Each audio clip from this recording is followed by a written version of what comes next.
So I hope that everybody has now joined the session today. And hello, everybody. Welcome to the second Academic Libraries North Conference. And this is built on the great success of ALN 21, where there was a huge number of delegates and a great response to our online conference. I'm Rosie Jones. I'm the chair of Academic Libraries North, and I'm also the director of Student and Library Services at Teesside University. And this year, you'll have noticed that ALN has a dedicated conference platform that we're using, and that's called Hubelo. We're really excited to showcase this platform to you all, and we'd be really interested in knowing what you think of it, not just the content, thinking about the activities that you get involved in over the next 2 days, so we can see how it went. To start with, I'd like to thank the sponsors for this year who've made it possible for us to invest in our platform and also to help make the conference what it is. So our bronze sponsors are OCLC, EBSCO, IGI Global and Content Online. Any Book Library Services and Adam Matthew Digital are our silver sponsors, and a special mention to our title and gold sponsors, Core Text. I'm absolutely delighted to see so many people in attendance. I believe at last count there are more than 180 people signed up for the next 2 days, and we've got 27 people presenting from across our Academic Libraries North members and beyond. So welcome to everybody. I'm absolutely sure that this event will be a great success, and I can't wait to hear as many sessions as I can over the next couple of days. You'll be pleased to know I've only got 10 minutes this morning to welcome you, so I will take this opportunity to thank everyone on the conference planning team for getting us to this stage. It's a really difficult task, I think, organising an online conference, and particularly it's really quite difficult when you're experimenting with a new platform, so they've done a brilliant job.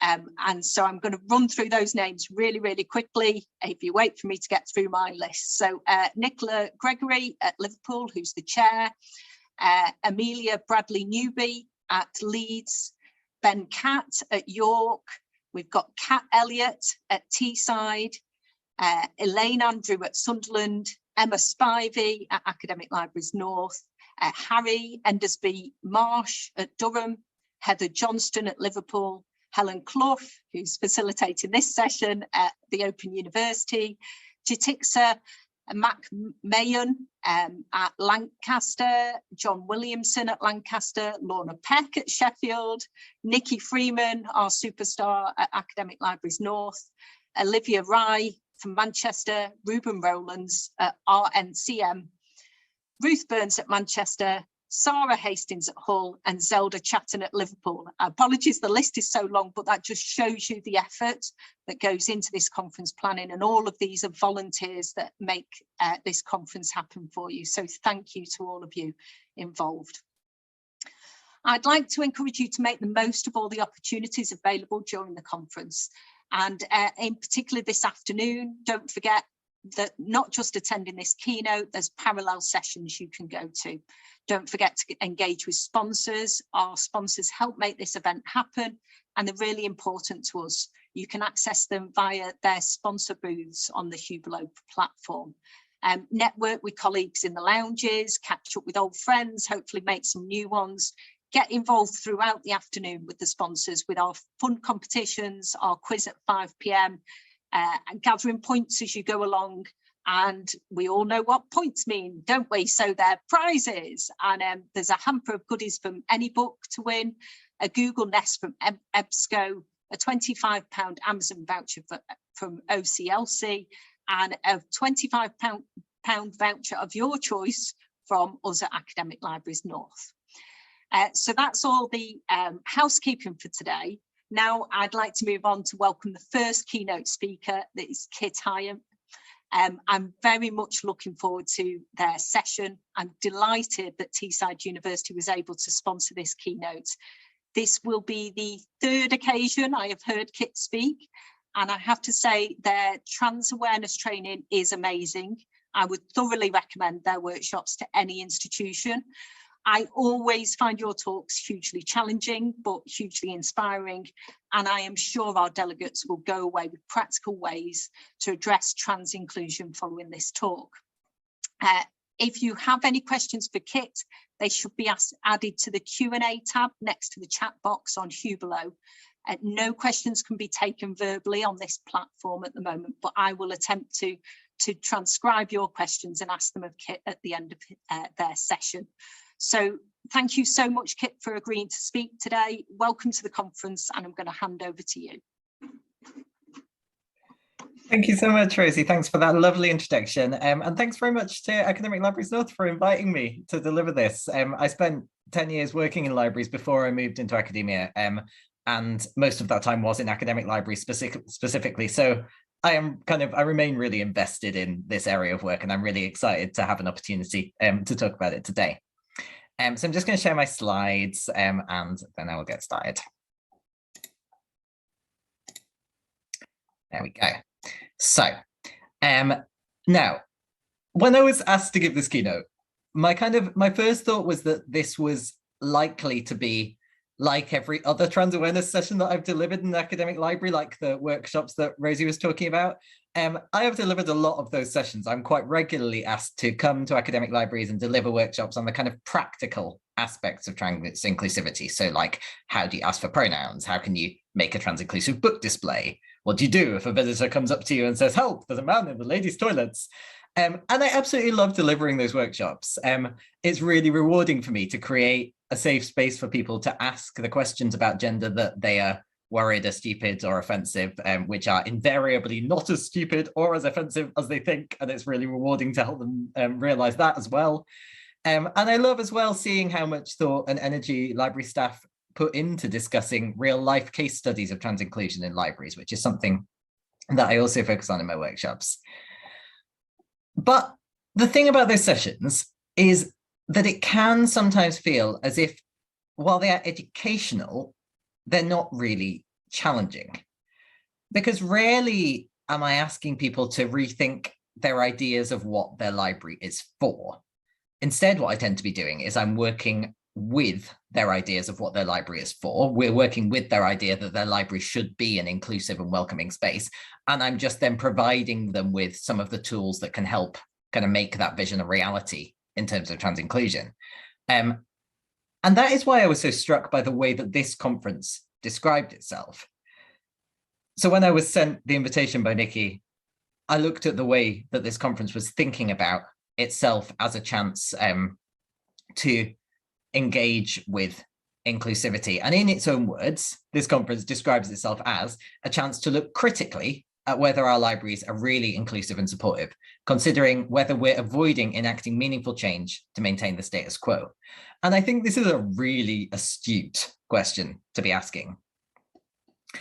So what is meaningful change when it comes to trans inclusivity? I think certainly it is in part about building awareness of trans identities. It's about thinking critically about sex and gender, and it's about making practical changes to workplace procedures. And these are all important things, and I'm not going to neglect them in this talk. They are going to be part of what I come on to talk about.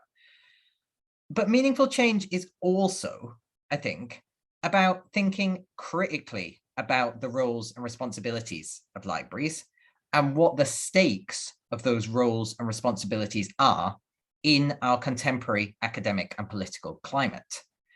And it might well be about challenging received ideas of how we understand what an academic library is. And this, I think, is the kind of meaningful change that we're most at risk of avoiding in the terms that this conference puts it. But it is often the kind of meaningful change that is absolutely crucial to genuine trans allyship. And so I am really excited to have an opportunity to talk about it today. So I am going to talk, first of all, about the key terms and concepts I'll be using, and I'm going to talk about some of the practicalities of trans inclusion, but I'm also going to come on to talk about the role of the academic library in this context. So before I go any further, I think it is useful for me to start by kind of unpacking a few of the key terms and concepts that I'm going to be relying on. This is both so that we're all on the same page about what I'm talking about, and because the way that we commonly understand some of those key concepts could often really benefit from a bit of critical thinking. So, sex and gender, I think, are a case in point. What I want to do here is I want to introduce you to what you might think of as the common definitions of sex and gender, the kind that you'd find if you looked them up in a dictionary, if you Googled them a lot of the time. And I want to talk to you about the ways in which those common definitions might be useful and the ways in which they're not always so useful. So this is the kind of common definition of sex that you might be used to seeing. I've taken this from the World Health Organization. It defines sex as something biological and physiological. And the useful thing about this definition is that it lists lots of different sexual characteristics. So it helps us to understand that sex is not something that's simple. It's not just what's in your pants. It's something that's complicated, multifaceted, includes lots of aspects that we can't see, like our organs, our chromosomes, our hormones, as well as things that we can see. And then this is the common definition of gender that you might be used to seeing. And again, taken from the World Health Organization. It's worth just sitting with what we mean by this for a minute. When we say gender is socially constructed, we mean it's determined by the society we live in. That's really important. We mean also that it can vary from society to society, as this definition says. But what we don't mean is that it's not real. And just to explain what I mean by this and to kind of give an analogy that can help us to understand it, we might understand it a little bit more easily if we think about another important social construct in our culture, which is money. So if we think about money, we've got little pieces of metal and little pieces of paper. There is no actual reason why they have to be worth the amount that we say that they're worth, right? Those little pieces of metal, there's no reason why they have to be worth £1, except that everyone in our society has come together and agreed that we will treat them as if they are worth £1. And so that means they act as if they are really worth £1. Money acts as if it's real, and it feels very real to all of us, and it has very real consequences for our lives, even though ultimately it is a social construct, something our society produced. And we can think about gender in the same way. So there might not be any inherent reason why we have to think about it in the way that we do, but because over tens and hundreds and thousands of years, our society has come to think about it in a particular way. And I'm more than happy in the questions to talk more about the history of that if we want to. I'm not here to plug my book today particularly, but if people are interested in the history of gender nonconformity, I've just published a book about that. Mainly the thing to understand is that because we've come to think about gender in a particular way in our society and agreed to think about it in a particular way, it means it acts as if it's real. It means it feels very real to all of us and has very real consequences for our lives. So saying something is socially constructed is not just the same as saying that it's not real. Now, I've been saying there are some useful things about these definitions, and there are. But I also started this by saying that we need to think about them critically. And there is one big problem with these two definitions of sex and gender, and that is that they set up this really sort of neat, simple distinction between sex as something biological and scientific and objective, and gender as something a bit wishy-washy and socially constructed. And that can lead us to think, oh, well, sex is the real thing, and gender is the sort of woolly thing that's maybe not quite as real. And the problem with that is it can really obscure the fact that actually when we think about sex, we are never ever just thinking about it through a purely objective, biological, scientific lens. We are always bringing some of the baggage of our society to the way that we think about sex. Just to talk about a few ways in which that's true. We might think about it in terms of the labels that we give to particular bodies or sets of body parts. We're very used to thinking about certain bodies or certain sets of body parts as male and certain ones as female. But if we take a step back, we didn't need to call them that in the first place. We could have called them number 1 and number 2, or orange and purple, or daffodils and tulips. And what that means is you might have heard trans people being talked about as men trapped in women's bodies or women trapped in men's bodies. But a lot of trans people, including myself, would say, I'm not trapped in my body. I'm trapped in society's assumptions about my body. My body's just a bunch of cells, they're little bags of jelly. They don't have any inherent value or meaning to them. Any problems that there might be come from the assumptions that society attaches to that body and has taught me to attach to that body. So rather than understanding sex as something that is biological and objective, and gender as something that's socially constructed and completely separate, we can understand them both as having socially constructed attributes. And we can also understand this in relation to what we think counts as part of sex, which differs between different social situations, what we think of as a fundamental part of sex. Facial hair, for example, if we have a friend who's a woman and she grows a bit of facial hair, it won't change how we classify her sex in our heads. But if we meet someone for the first time, then we might use facial hair as a really important marker of how we think about what their sex is. And we make social decisions too about where to draw the line between different sex categories, particularly because sex is so multifaceted.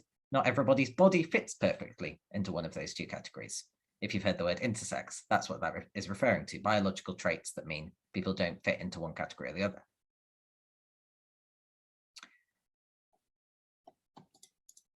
Now, I've shown this diagram, this way of thinking about gender in many of my workshops, and I'm not going to spend time going through the whole thing now. It is a useful way to look at it. The key things that it might be helpful to understand, again, just so we've got a grounding for what I'm talking about later on, is that we might think about gender identity as not a binary, just male or female, but a spectrum, or in many ways a series of sliding scales. And that we might think about gender expression, so how someone expresses themselves on the outside, as not necessarily matching up with how someone feels on the inside, whether because of safety and different levels of comfort in different social situations, or just because people have decided to play with gender. If a man puts on a dress, it doesn't make him a woman. And finally, by way of the basic grounding of things, just to give you an overview of the key terminology I want to rely on. Transgender is an adjective describing anyone who doesn't identify with the gender they were assigned at birth. Cisgender is the opposite of transgender, describes anyone who does identify with the gender they were assigned at birth. Really important to say this isn't about stereotypes. So it's not about saying if you're a cis man, you have to have been assigned male at birth and identify with all the stereotypes of maleness in our culture. It's just about saying that you feel comfortable and happy describing yourself using the label that was assigned to you at birth. I'll also be using the word non-binary, and that's another adjective describing anyone who doesn't identify as just male or female all of the time. Okay, so with these concepts in mind, let's think about how you can make your library a safe space for trans students and staff. What does trans allyship in an academic library look like? Now, I do want to use this opportunity, first of all, to share some thoughts on how this can be achieved in a practical sense. And I don't want to kind of dismiss the practical work as an easy win, because on the contrary, actually, when we think about that question, whether we are avoiding enacting meaningful change to maintain the status quo, we need to acknowledge that sometimes the practical changes that might be the most meaningful are the hardest and the ones we are absolutely most likely to avoid. So let's think about the experience a trans person has when they come into your library. So maybe they approach you and ask for help with something. And to get them that help, you need to pass them on to another member of staff. How do you do that? If you want to avoid guessing their gender based on how they look, so calling them a lady or a gentleman or he or she, and potentially getting that wrong, then you need to either refer to them in neutral terms, so refer to them as a student or as a visitor or as a person, and refer to them using they, them pronouns, or you need to ask what pronouns they use.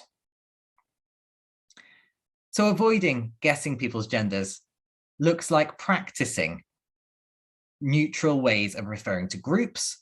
So you might use words like folks or everyone rather than ladies or ladies and gents, and practicing neutral ways of referring to individuals, whether that's referring to the individual as I said, a visitor, a person, a student, a member of staff, or referring to the problem that you're having rather than talking about the person directly at all.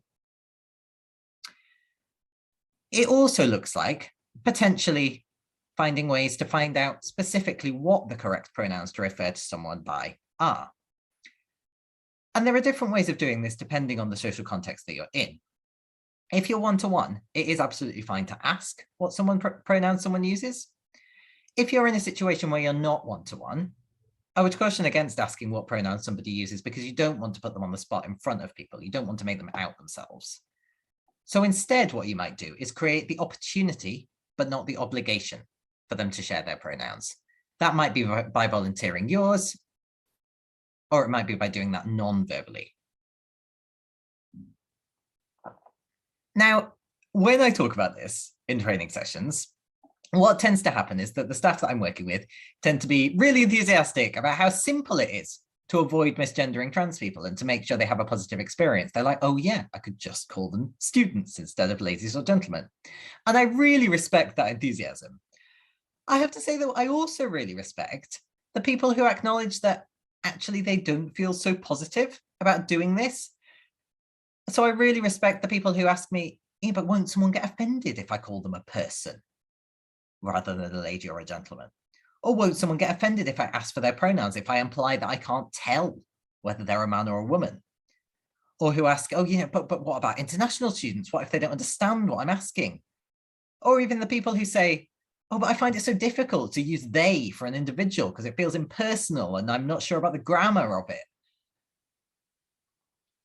And I respect too the people who maybe don't ask any of those questions, but who clearly betray in other ways that they're thinking, oh, this is such a small minority of people, and you're telling me I have to change the way I talk to everyone just on the off chance that they might be trans. You can tell that's going on in some people's heads. And I respect all these people because they are engaging with the fact that making changes to ensure trans inclusion can be hard.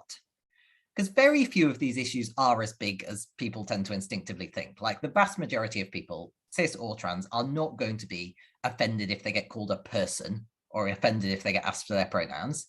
And it is true that some people, including but not limited to international students, might not understand what a pronoun is, but we can explain it. We can say something like, oh, my pronoun is they, what would you like me to call you? And then it's okay. And I have to say, with the international student thing, it does trouble me a bit that international students are so often used as excuses for not doing trans inclusion, because that's a mindset that, first of all, doesn't acknowledge the fact that some international students are themselves trans, and that also kind of carries this lazy, unspoken, sometimes racist assumption that international students are less likely to have progressive views on gender. Because actually one of the most unfortunate things that I've learned from doing trans awareness training is how many people are prepared to kind of weaponize the idea of intercultural competence to resist trans inclusion measures, and who betray racist assumptions in the process. I will never forget, I won't name the university where this was, but it was in the north of England, and I'll never forget a member of staff who was asking me about a possible conflict when they were organizing accommodation for summer school students. And the way they put it is they said, what if we have a young trans person from Whitby and a parent from Bradford objects to them being put in the girls' dormitory? And they did not choose Whitby and Bradford by accident there. They were betraying a lot of Islamophobic and racist assumptions in that question. So that issue about what if international students objects, it's troubling in lots of ways. But anyway, what these people are really struggling with, I think, is the fact that, yes, trans inclusion does involve changing things for everyone for the benefit of a minority. Yes, it does. And sometimes that is what fighting for the rights of a minority entails. And I think the same applies to the other key area of kind of practical trans inclusion in academic libraries that people often forget about, which is systems and data. Because one of the biggest problems that trans people can face in universities is getting their personal records updated when they transition. Being addressed by the wrong name by a system that hasn't updated your details, or by an individual who's working from a system that hasn't updated your details, it can be distressing. It can also be quite a serious breach of confidentiality. And I am aware, of at least one university that's undergoing legal action around this specific kind of confidentiality breach at the moment. I think we'll see the results of that quite soon. Now, I've done trans awareness sessions in academic libraries before where staff have I've raised these points and staff have gone, well, this isn't our problem. And they've not always said that in so many words, but it is definitely often the subtext is this is not our problem. And it is usually true that a student's central university record is not administered by the library, right? It's usually true that the student who's transitioning, is changing their details, will need to go through another non-library process to change their name there. But when people say, whether in so many words or not, this is not our problem, it's never actually the end of the story. Because what I want to say in response is, are you really telling me that all the fields on your library management system map perfectly onto all the fields on the student record system? Are you really telling me that it can accommodate things like non-gendered titles and preferred names as well as legal names? Are you telling me you don't have any systems or sets of records like online payment systems or interlibrary loan systems or anything which update in a slightly different way and might need manual updating? Maybe they only update every 6 months overnight rather than every night. Are you really telling me you don't have any information which might out a person as trans? So any old letters or old invoices or notes on the library record which use names or pronouns from the last time they rang up and said they lost a book? Because if you are really telling me those things, then that is great. But often what the people who are saying, oh, this isn't our problem, what they're really telling me is, this sounds like a lot of effort. And it is effort. But it is effort that can be managed. It is effort that can be reduced by a checklist of where people's details are held and how you update them. And more importantly, it is effort that is necessary to prevent trans users being addressed by the wrong name or being outed as trans without their consent. It is effort that is necessary to make your library a safe space for trans people. So these are meaningful, practical changes that I think it is still all too easy for people to avoid really making. But there is another thing as well that we might be avoiding here. Because in all our efforts to make libraries safe spaces for trans users, there is something that all too often we avoid confronting, and it is this. Why do trans staff and students need their library to be a safe space? And in particular, what do they need to be safe from? Now, to answer this question in a UK context, we need to go back in time a little bit to 2017. Okay, now it was in 2017 that the UK government proposed making some reforms to a law called the Gender Recognition Act 2004. The Gender Recognition Act is an act which regulates precisely two things. So it enables trans people to get a document called a Gender Recognition Certificate, and you can do two things with that. You can change the gender marker on your birth certificate, and you can change the gender marker on your HMRC record, and that is it. And the proposals to reform it came from a report that was published by the Women and Equalities Select Committee in 2016, following an extensive inquiry that took place over 2015 and 2016. And their recommendations were about streamlining the process of getting hold of a gender recognition certificate. They were about removing the requirement for trans people applying for that certificate to provide reports of two medical professionals, which included if they hadn't had all the surgery that they possibly could have, the report had to explain why, and removing the scrutiny of the gender recognition panel, who never meet the individual who's applying for a certificate. They are people whose job it is just to look at a bunch of medical reports and make a judgment on whether that person is really trans enough or not. So it was about removing those barriers. And that is the exact same process that Ireland had undergone and had, survived to tell the tale. But those proposed reforms were not reported in that way by the mainstream media. Because instead, what anti-trans groups did, and they were emboldened in this by a kind of wider international climate of anti-trans politics, expressed by things like bathroom bills in the US, what they did is they used the proposed reforms to the Gender Recognition Act to whip up opposition to trans people using gendered spaces, particularly women's spaces. And the argument was that the Gender Recognition Act was about legally recognizing people's genders. And so if we made it easier for trans people to be legally recognized as men or women, we would make it easier for them to use men's or women's toilets and other spaces. And the obvious flaw in this logic, right, is that access to spaces has never depended on legal documents. No one checks your birth certificate on the door of a toilet.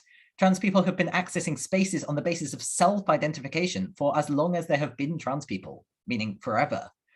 But it didn't matter that that logic was flawed, or that the Gender Recognition Act is an act with a really, really narrow scope that affects very few people. Because these vocal anti-trans groups succeeded in convincing the government and the general public that the Gender Recognition Act was a massive issue, that it wasn't a narrow scope act, that it was a massive issue. They succeeded too in convincing people that trans people were dangerous and that we needed to have a debate about trans people in public life, and that both sides of the debates were valid and needed to be given equal airtime. Ultimately, the consultation on the proposed reforms to the Gender Recognition Act was overwhelmingly in favour of the reforms, but the government dismissed it because too many people who were supportive of trans rights had filled it in. Let that sink in. They dismissed the results of a consultation on trans rights because too many people who responded to that consultation were supportive of trans rights. It was an ideological response. It was not an evidence-based one. It was a response from a government who had been sufficiently convinced by anti-trans campaigning and media that trans rights were a controversial issue that most people really opposed. And so if a consultation showed the opposite, the consultation must not be valid. Now, this discussion over the Gender Recognition Act provided an opportunity for anti-trans, quote unquote, feminist views to fully enter mainstream discourse. So views that it is the differences between bodies and particularly reproductive capacity, which are responsible for the oppression of women in society. Sorry, I've put women's oppression of women here. That's clearly a typo. The oppression of women or women's oppression. It's a position that says trans women are not really women, partly because they either have or once had a body different from that of cis women, and partly because they were not all brought up as women, so they haven't grown up experiencing misogyny and allegedly continue to benefit from male privilege. That trans women are a threat to cis women's safety.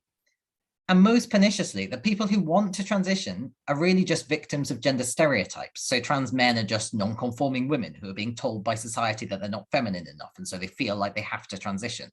And so instead of being allowed to transition, people should be told to just defy stereotypes instead. And these views are given enormous amounts of airtime. What gets far less airtime are the holes in those arguments. The holes in the arguments that include the fact that women are oppressed regardless of what their body is really like. If a manager is going to decide not to promote a woman in his team because he thinks she's going to go off and have children, he's going to do that regardless of whether she is planning to have children and whether she has the actual biological capacity to have children. He's going to do it just because he has a social idea about what women do. The way we think about sex is gendered in the way that I talked about earlier. Arguments about trans women's bodies being different homogenize them because not all trans women have the same type of body. Many have gone through medical transition and have bodies that are very similar to cis women's. Similarly, there is no such thing as one universal way to be socialized as a woman. And what I have found really helpful in this regard particularly is the work of Black feminists. This is a quotation from the brilliant writer Kit Heyam, who says, to argue that trans women should not enter women-only spaces because their experiences are different would have to assume that all other women's experiences are the same. And this is a racist assumption. And I find that really helpful and really clear for thinking about the fact that there is no such thing as female socialization in a homogenous way. The flaw in the argument too is that letting trans people into gendered spaces doesn't mean we can do whatever we like in there.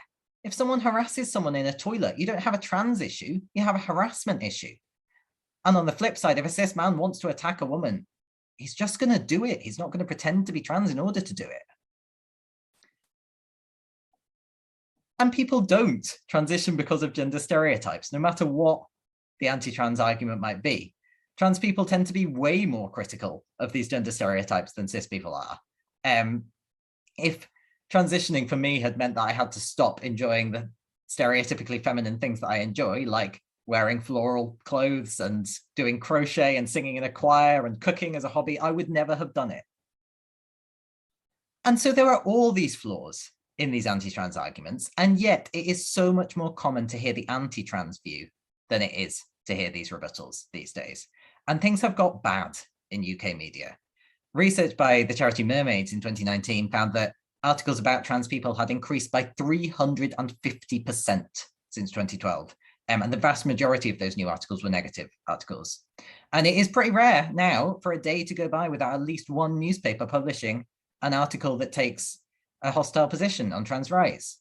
And all of this has shifted the terms of discussion around trans rights to such an extent that we are now seen as inherently controversial. We're seen as a topic for debate rather than acceptance, a topic where both sides need to be heard.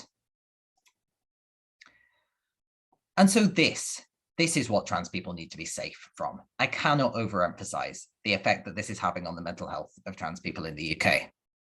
I cannot overemphasize the distress that we see in trans communities. And we might hope then that universities might provide that safe space. But increasingly, that is far from the case.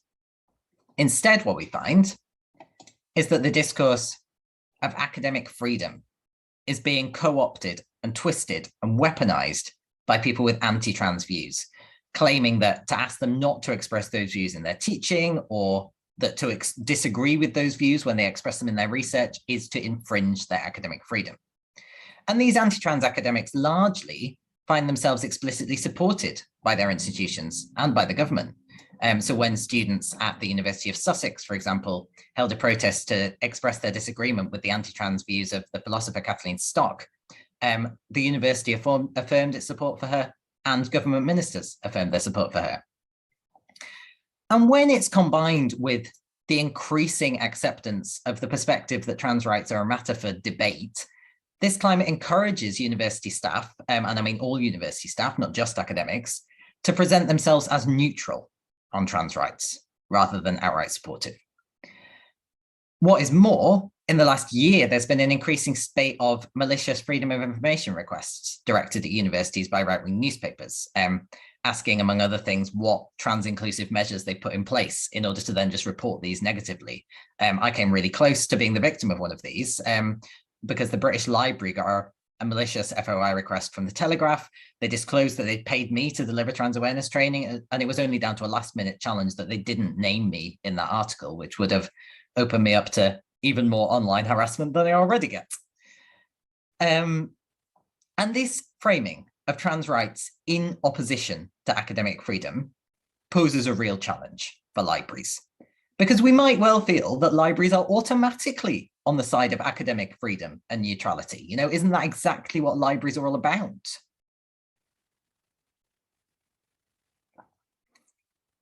Now, in response to this, and in my last few minutes, I would say, yes, it absolutely is what libraries are all about. But that doesn't mean we need to accept the increasingly dominant framing of academic freedom as meaning freedom to express anti-trans views, because that is not academic freedom for all. That is academic freedom for the few. Because for every anti-trans academic who's given freedom to express their hostility to trans rights, how many tens or hundreds of trans students and staff find their own academic freedom denied as they realize they're not in an environment where they can safely speak their minds? What makes an article saying that trans people shouldn't have the human rights we now have, legitimate protected academic speech, but a student-run petition an illegitimate form of expression?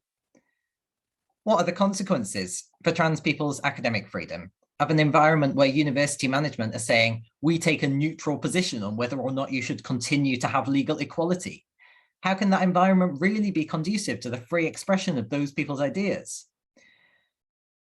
The campaign Academic Freedom for All, which I'd really encourage you to follow and look up, puts it simply that the way the concept of academic freedom is being misused at the moment often just provides cover for senior permanent staff to exclude and suppress and bully junior scholars out of the profession. It is usually the most privileged people whose academic freedom is being protected at the expense of the most marginalized. So, in the face of this situation, what is the position of academic libraries? What can we do when the values that are dear to all of our hearts are being twisted out of all recognition? Can academic libraries do trans allyship while remaining true to those values of freedom and neutrality? What can we do when neutrality is no longer a position that signals our openness to all viewpoints, but a smokescreen for signaling that marginalized people's rights should be up for debate? And what are the meaningful changes we can make in this deeply toxic academic and political climate? Now, first of all, I want to encourage you to be critical and cautious when you hear libraries framed as defending academic freedom or neutrality or the free circulation of ideas. It is certainly not the case that everyone who espouses these values is co-opting them for oppressive ends. It's not the case that these values are irrevocably tainted. I am absolutely pro-academic freedom. I think that is what the campaign Academic Freedom for All articulates really well. But I do think we should all be prepared to ask questions about what people mean when they are talking about academic freedom. And I think we should all be very aware that this term is being actively used as a smokescreen for values that are antithetical to free and open and respectful discussion. The second thing I want to encourage you to do is to know that there is no neutral position on human rights.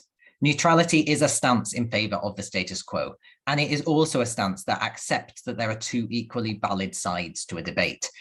And so if you've been breezing along, seeing your library as neutral, now is some time for some hard thinking about what that actually means and what your neutral stance is saying. Thirdly, I want to draw attention to the opportunities that you have. Now, because libraries are seen as neutral repositories of academic freedom, you have a unique opportunity to defend trans people's human rights. This is partly about collections. So the books you stock and the way you frame these books in particular send signals about your stance. So for example, maybe you have an old anti-trans psychology textbook in your library because of its historical value, but is it shelved with the new textbooks or is it shelved with the history of psychology? Do you have any way of signaling which books you are keeping mainly for historical value?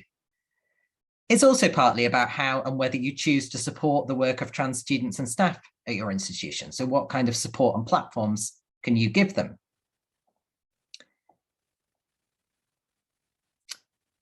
And fourthly, this really ties everything together that I've been talking about here. Know that this is difficult. If you are feeling instinctive resistance to everything that I've been saying, or if your thought is, oh God, but in our university, we can't do that, then know that this is what makes this work important. Allyship is an ongoing action. It's not an essentialized position that you kind of achieve and then just maintain. And if you want to be the change that you want to see, as the vision for this conference tells us we should aim for, there is work to do. And it starts with acknowledging the reality of the context in which academic libraries are operating today. I'll finish there. Thank you very, very much. Thank you, Kit. And I know if we were in person, there'd be a huge round of applause right now. So I'm sorry that I can't replicate that in this chat. We've got a few questions that have come through. Just to also let you know, social media has gone wild. So there's a lot of really positive comments in social media and really, I suppose, thoughtful comments actually about the challenge that you're presenting to us. So I've got some questions myself, but I'm going to start with the audience first because they take priority.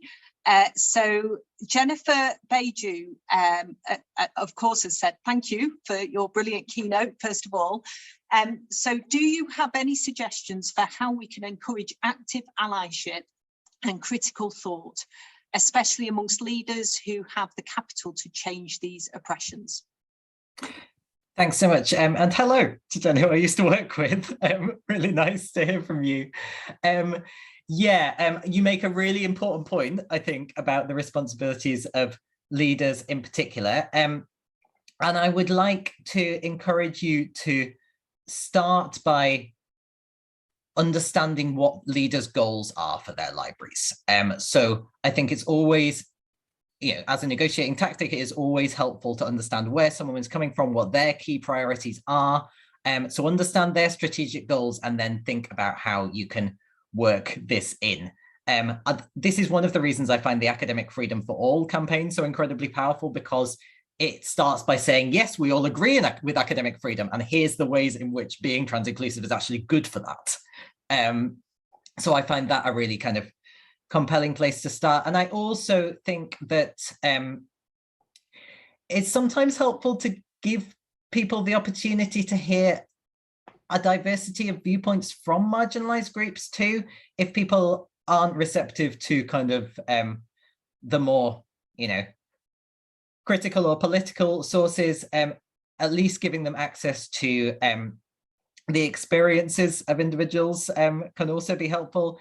There are plenty of books around this. I mean, I'm sure lots of people know Sean Fay's book, The Transgender Issue, which is a fantastic kind of engagement with all of the arguments that I've been talking about. In a kind of Northern English context, and thinking about sources that are more kind of individuals' experiences. Juno Dawson's book, The Gender Games, which talks about her experience growing up in Bingley, and uses that kind of relatable personal narrative to engage with trans politics, is also really helpful. So start with understanding what your leadership's goals are, speak to those, but also think about how we can share diverse human stories and work the politics in that way, I think.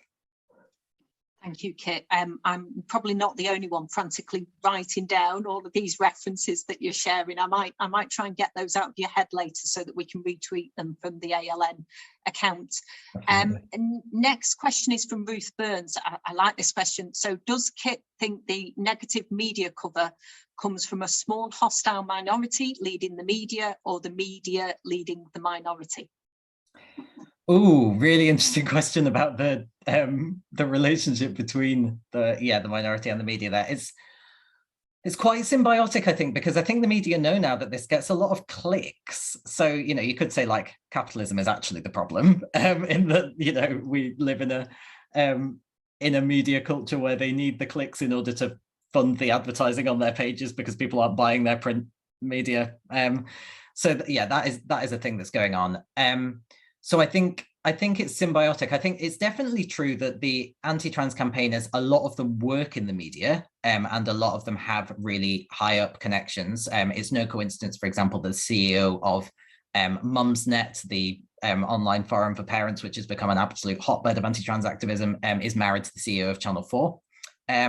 So I think, there's connections. I want to highlight one other thing as well. You pointed out that it's a minority, and that is really important. Since I wrote that keynote presentation, a really important report came out from the anti-polarization think tank, More in Common, which revealed through research that despite the media framing trans rights as a really controversial, polarizing issue, that is not what the majority of people think. Ordinary people don't think it's polarizing. They're mostly supportive of trans rights. They don't think it's the biggest issue in the world. So pointing out that it is a minority is a really useful thing to do as well. Thank you, Kit. Zelda Chatton, who's from the ALN team, actually, again, says how fantastic the keynote is. I was wondering how we can recognise a malicious FOI request when we see one. I imagine they can be clever, trying to seem just naively interested. Yeah, excellent question. I would be cautious of anything actually at the moment, which is requesting details on inclusivity measures in general. I would be cautious about that. They're not inevitably malicious, but because there's been such a spate of them recently, I would be cautious. And if you have any ways of kind of working out where that is coming from as well, know the names of the people who are doing it. You can look at any article, for example, that the Telegraph has published about pronoun badges. They're literally all by the same man. So like he's just doing it over and over again. They're very boring articles. So yeah, be aware of who's doing it as well. But equally, they're legal things, you have to respond to them. So I think just being prepared for as well for the fact that it is very possible that if you respond to requests like that, it's going to end in some negative publicity, and doing a bit of proactive preparation for how you're going to combat that, how you're going to justify and defend the excellent actions that you've taken in terms of inclusivity. Yeah, I think that's a really important point, and good contact with your own media teams actually at the university are really important. when you think it might be something like that. Jamie Caruthers has asked, are there suggestions for good ways to challenge ignorant or transphobic language from colleagues? Are there resources we can direct people towards? Thanks very much for asking. Yeah, I should find a way to get these slides to you, actually, because I do, I'd recommend, in terms of resources, I've plugged my own work, I guess. I wrote a chapter for the User Experience in Libraries yearbook in 2018 on creating trans-inclusive libraries, which you're more than welcome to signpost people to. You can, of course, get a hold of that yearbook. It's also open access on my website, my chapter. I would recommend too the terminology guides from Stonewall, and particularly they have a resource called The Truth About Trans, which is like myth busting. So I'd recommend that. And I would also just, if you're challenging transphobia, you're talking about language. And so what you can do with language is often say, oh, you know, that language might be hurtful. Have you considered using this? And not assume any bad faith on the part of those people. But if you're talking about kind of more entrenched beliefs against trans rights, I find the distinction between belief and behavior to be incredibly helpful, because it's often the case that you can't change someone's mind, and or that they will point out, well, I have the right to my opinion, you know, and they do. But you do have the right to ask them to behave professionally and respectfully and in a welcoming way in a library environment. And sometimes that distinction can really sort of take the heat out of those conflicts. You're not asking someone to change their mind necessarily, even though you might love it if they did, but you are asking them to behave appropriately.